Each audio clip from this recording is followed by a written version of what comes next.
Jérôme Collin ici pour vous parler du multimètre Instec qu'on a au laboratoire au L3818 et au L4714. C'est un appareil classique de laboratoire qu'on retrouve presque tout le temps en électronique et dans la vie courante, donc aussi bien savoir l'utiliser, c'est extrêmement pratique. C'est un appareil qu'on met en marche par le bouton Power, évidemment, en bas, complètement à gauche de l'appareil. Et il y a plusieurs choses qu'on peut faire avec l'appareil. On peut mesurer des résistances, des capacitances, des inductances. On peut tester des diodes. On peut faire sortir les données à l'arrière par toutes sortes de canaux pour rediriger ça vers un PC.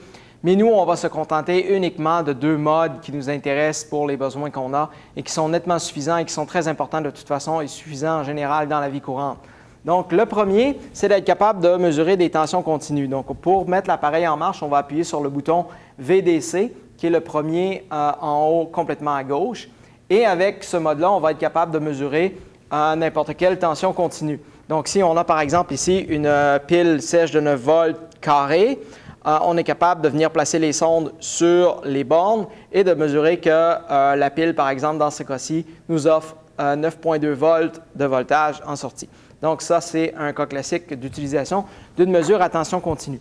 On ne va pas, dans le cours, mesurer des tensions en courant alternatif parce qu'on ne travaille pas en électrotechnique avec du courant qui nous vient directement d'Hydro-Québec à 120 volts, mais plutôt travailler avec du courant continu qui a été rectifié et qui est plus à basse tension pour l'électronique. Le deuxième mode d'intérêt pour nous est le test de continuité. Donc, on va venir peser sur le bouton en haut au centre de l'appareil et il y a une petite forme d'onde sonore, une petite vague sur le bouton. Et ça peut sembler un peu curieux d'avoir du son pour un appareil comme celui-ci. Si on met en marche d'ailleurs les deux sondes en les appuyant une sur l'autre, l'appareil va émettre un bruit. Alors, qu'est-ce que ça nous permet de faire, le test de continuité? Ça nous permet de vérifier la continuité électrique d'un appareil, d'un dispositif électronique.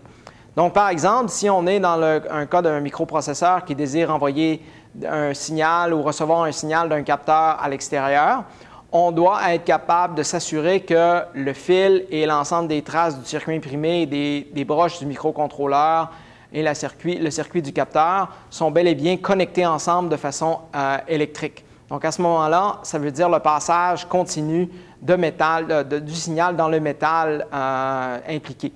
À ce moment-là, c'est la continuité électrique. Donc, par exemple, si on a ici, à échelle plus réduite, une règle en métal et qu'on met les deux sondes, on est capable de s'assurer que le son est bel et bien produit puisque la règle est conductrice de métal. La conductivité peut être une caractéristique indésirable, comme par exemple si on relie VCC et ground, à ce moment-là, on a un court-circuit, donc un short, et si on met en marche l'appareil sur une source de tension ou une batterie, on risque de voir notre circuit complètement grillé parce qu'on a créé un court-circuit qui relie directement l'alimentation à la masse. Par contre, dans d'autres situations, ça peut être désirable. Si, par exemple, on a plusieurs points de mise à la masse sur une carte, donc plusieurs points de ground, ils doivent être tous reliés. Si un n'est pas connecté aux autres, à ce moment-là, on a un point flottant et on a un problème dans notre circuit. Donc, à ce moment-là, on doit relier les points les uns à la suite des autres avec les sondes, les points de ground les uns à la suite avec les sondes et être capable de détecter le point de ground qui n'est pas en contact avec les autres.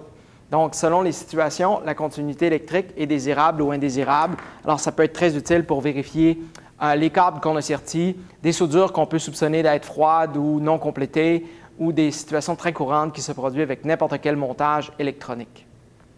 Donc, c'est l'appareil. On n'ira pas plus dans les détails pour les autres modes. Ça va nous suffire pour le cours.